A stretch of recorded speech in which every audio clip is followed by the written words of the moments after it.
Hello everyone. I want to take a minute or two this morning and talk about the Thermal Arc 181i.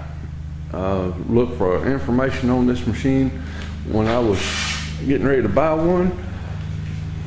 Found some videos on YouTube. They were all videos from the manufacturer, but no real end user videos, what people thought about the machine. I liked a lot of the features, the size. It was in my price range. I was looking for about a 180 amp MIG machine. I do a lot of MIG welding. So I had looked at Hobart's 180, I looked at Lincoln, looked at Miller, looked at all of them, and I kept coming up with this one, the Thermal Arc Fabricator 181i. And the more I looked at it, the more I liked it, and I decided I'd take a chance to buy one. I bought this one through CyberWeld. It was $7.99, free shipping. I added the TIG torch, which the TIG torch was about $115 extra. I'll get a little more into the TIG torch here in a minute. Overall, my assessment of this machine is I'm very impressed. Real good quality. Features, easy to use. You have a wire speed and a amperage control. It's all according to which process you're in.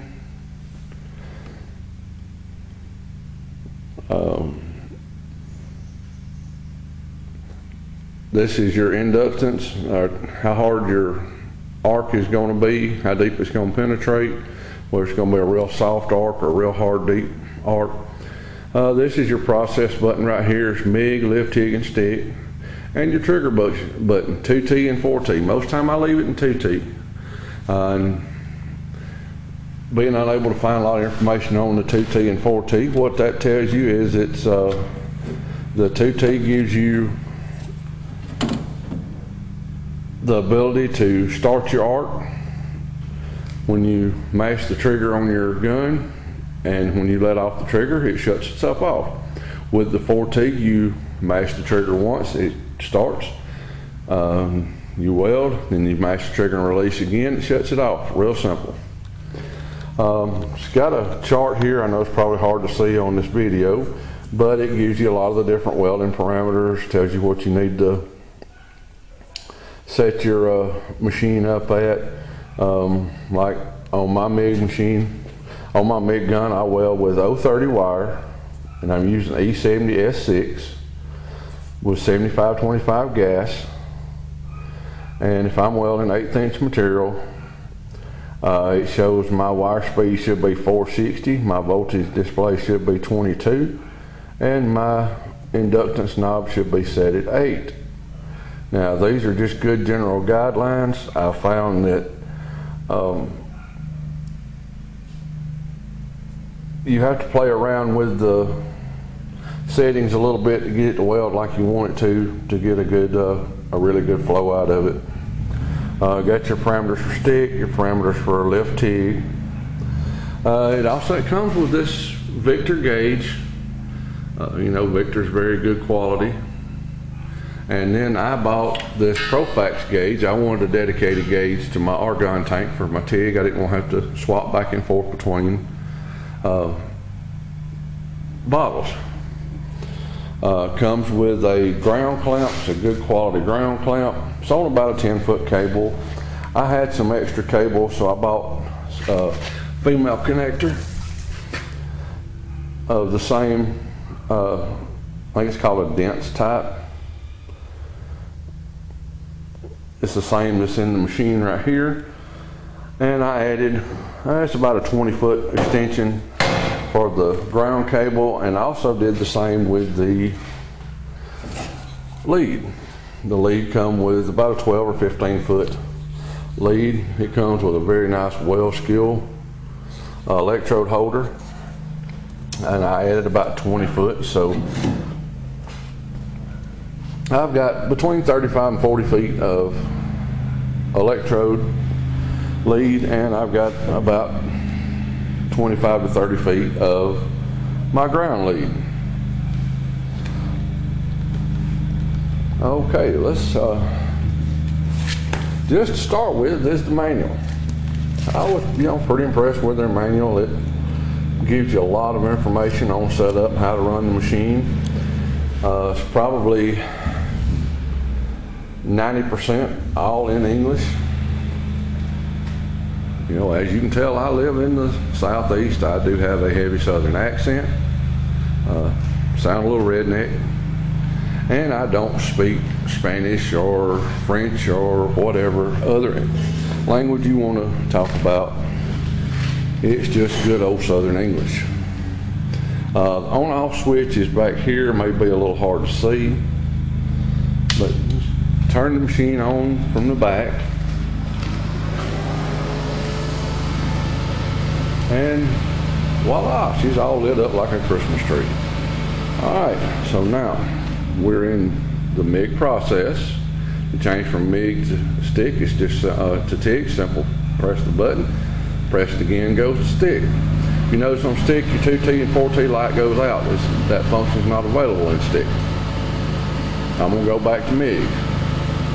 All right, on the E70 S6 and the 030 wire, it says I need to be running at 460 on my wire speed, voltage knob at 22, and my inductance knob at 8. And we've got our inductance knob is at 8. We're about 22 and about 460 on the wire speed.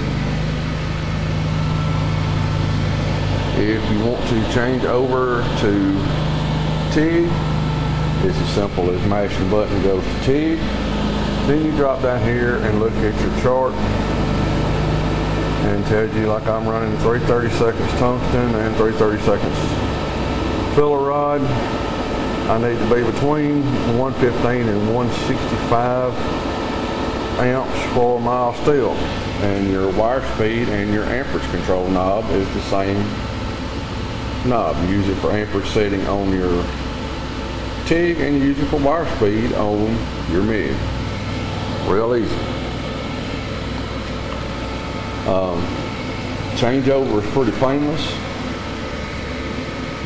You disconnect your leads. You want to move your ground over to your positive side, because your TIG is going to run with a positive ground and electrode negative.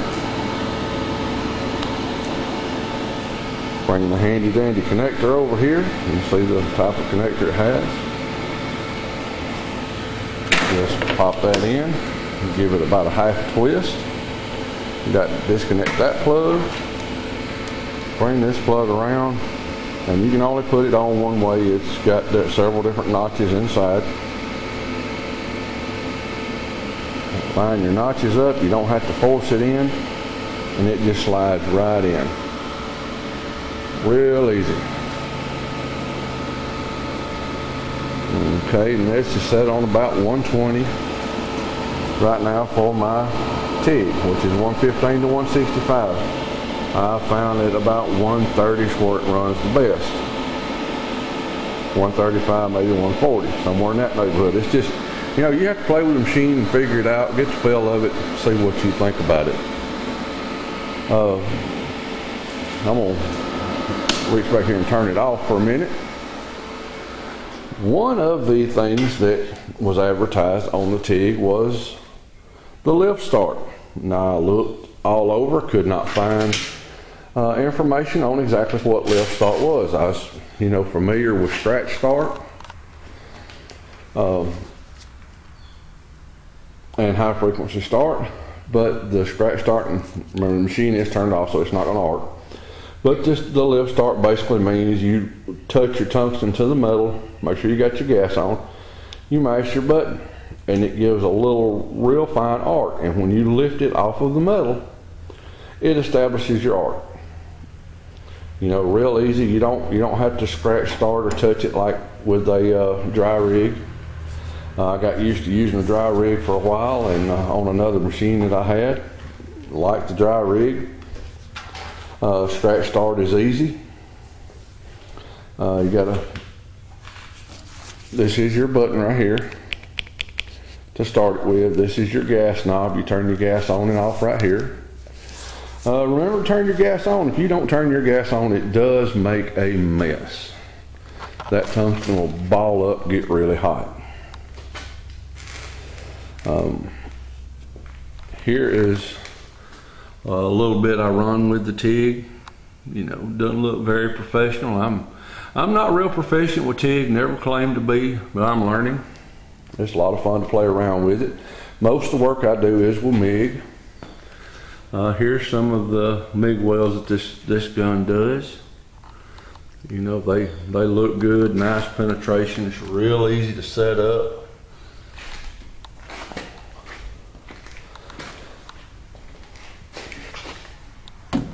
Here's a look inside the machine.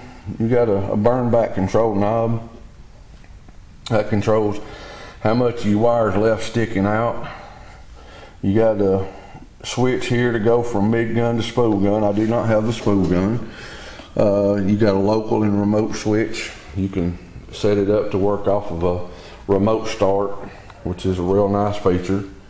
I like the clamping system it comes with. It's real easy to set up. Your wire spool, you can take it apart. It shows you how in the manual. You can put a small roll on it or this large roll. Close it back up. It does come with different rollers. Here's the extra rollers it comes with if you need to change it over to some different wire sizes. This is for your 035, 030. The ones inside are for 030 also. Just have an assortment of TIG and supplies, a few extra tips. It comes with an 020, 023 and 025, 030 and 035 tip. But other than that, I mean, it's a really good machine, real easy to use. I'm very impressed with this machine. You know, if I tried to find any drawbacks to it, I really couldn't. I really can't find anything negative to say about the machine. I'm impressed with it all the way around. And if I get to the point that I need to buy a second machine, which I would love to get my little shop up enough that I had enough business to have a second machine, without a doubt it'll be another 181i or upgrade to the, I think it's a Fabricator 225 or maybe the 250. But as far as I'm concerned, it's a top quality machine, made very well. You know, the instruction book that comes with it's very easy to use. Controls are real easy to use. Change ups easy. I mean, overall, it's a great machine for, you know, a beginner up to a seasoned professional, and anywhere in between. I like to think I fall in that in-between category. Definitely not a beginner. Been doing this a good while, and I'm not a seasoned professional by any means. I hope maybe this has given you a little information. Hope you enjoyed the little video here. And if you're looking for a machine, go get you one of these Thermal-Art 181Is. I don't think you'll regret it. Y'all have a nice day.